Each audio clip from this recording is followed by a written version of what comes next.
Baik, kita lanjutkan lagi pembahasan perkembangan konsep estetika. Sebelumnya kita sampai pada estetika abad pertengahan ya. Banyak perihal bahwa pada masa itu kurikulum pendidikan Eropa itu disebut artes, artinya semuanya adalah kesenian begitu. Lalu kemudian estetika yang sifatnya spiritualistik kemudian bergeser semakin realistik atau realisme, sehingga kemudian berkembang menjadi ilmiah begitu, ilmu seni bersifat ilmiah dan formal pada abad selanjutnya. Nah, kita akan melihat bagaimana abad selanjutnya yang disebut abad modern. Estetika abad modern ini bisa kita fokuskan pada dua abad ya, abad 17 1600-an sampai abad 19 1800-an. Fokus di situ. Konsep atau wacana utama yang kuat di estetika modern pada awal-awal modern yaitu estetika pencerahan atau paham afklarum, lalu romantik ya, romantisisme. Baik, prinsip karya seni pada estetika modern itu yang kuat adalah melihat bahwa karya seni itu berhubungan dengan ungkapan atau ekspresi batin seniman ya.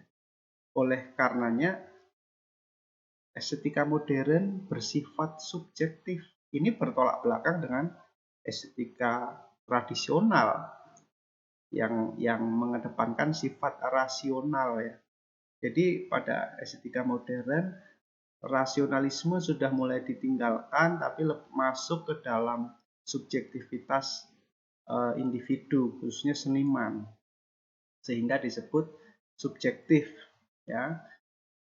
Dan salah satu hal yang menjadi tolok ukur estetika adalah taste atau selera.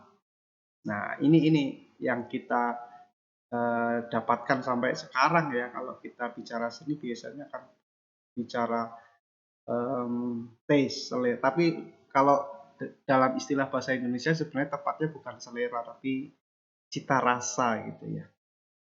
Cita rasa berhubungan dengan pengalaman subjektif yang merasakan. Baik, kemudian pada abad modern posisi seniman karena tadi yang penting adalah pengalaman batin seniman, maka seniman kemudian posisinya dianggap sebagai subjek yang menentukan, subjek yang luar biasa atau subjek yang jenius. Jadi seniman itu mendapatkan posisi yang semakin kuat di masyarakat pada abad ini.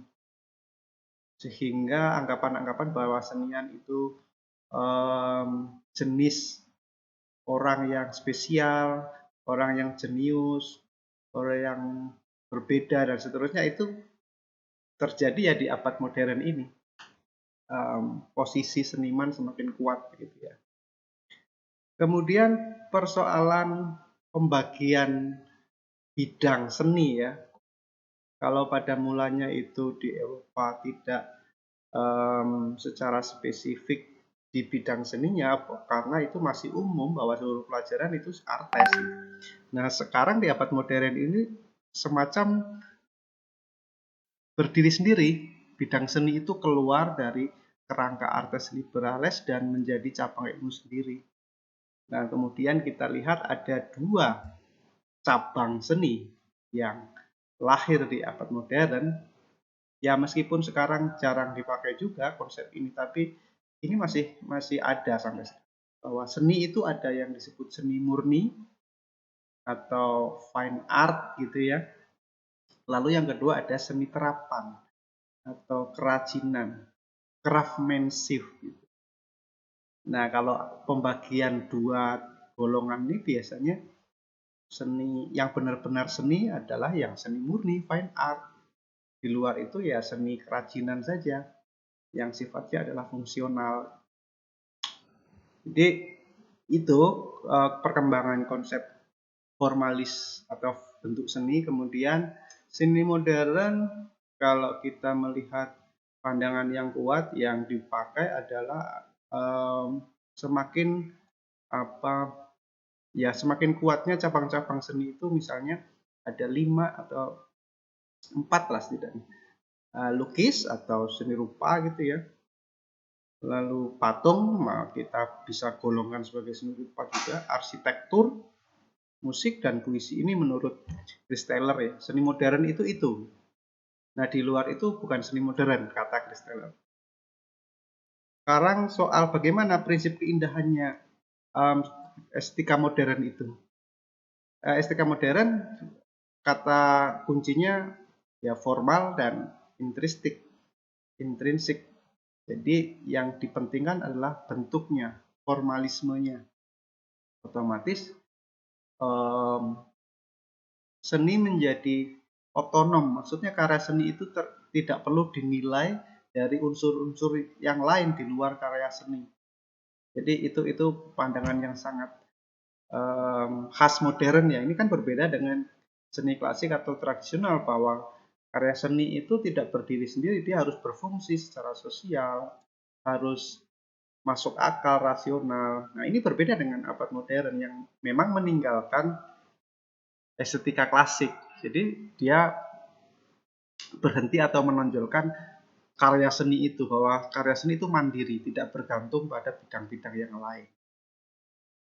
Mungkin ini kan kaitannya dengan spesifikasi di dunia sains ya, bahwa ilmu semakin spesifik, bidang-bidang semakin mengerucut begitu. Dan ini mempengaruhi karya atau ilmu seni, saya kira.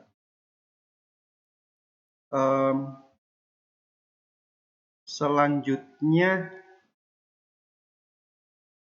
dulu.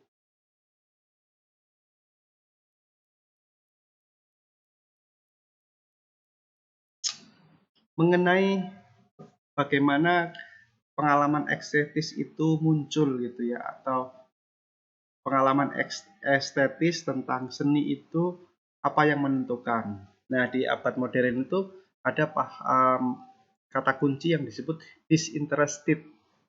Disinterested itu sifat atau perilaku di dalam menikmati karya seni tanpa motif, tanpa kepentingan. Jadi kalau kita katakan menikmati karya seni tapi dengan tujuan tertentu, berarti itu bukan penikmatan estetis. Nah, ini akan kita kembangkan lagi pembahasannya pada teori seni ya, teori seni nanti. Aliran utama yang berkembang di abad ini tadi kaitannya dengan subjektivitas adalah ya romantisisme, romantik gitu ya, romantik, mengeksplorasi romantika subjektivitas seniman. Ini kemudian romantisisme berkembang, kita tahu sebagai ekspresivisme atau ekspresifistik, ekspresif. Di seni rupa, di lukisan itu kan sangat kuat paham ekspresivisme. Lalu estesisme.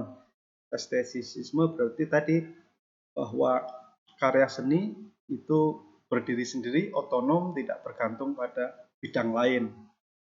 Lalu formalisme. Formalisme mementingkan bentuk gitu ya, atau intrinsiknya. Jadi estetika modern ini meluas, kemudian temanya tidak berhenti pada tema-tema keindahan. Kalau di klasik ya yang dibicarakan masih nilai keindahan, tapi di modern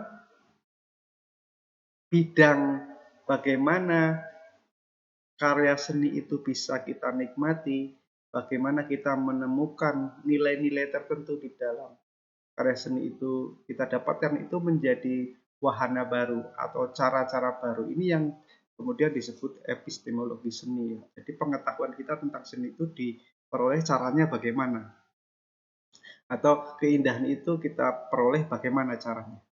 Jadi sudah tidak mempersoalkan keindahan itu apa gitu, apa yang disebut indah yang sifatnya lebih ontologis ya. Dia sudah mulai mengembang pada cara-cara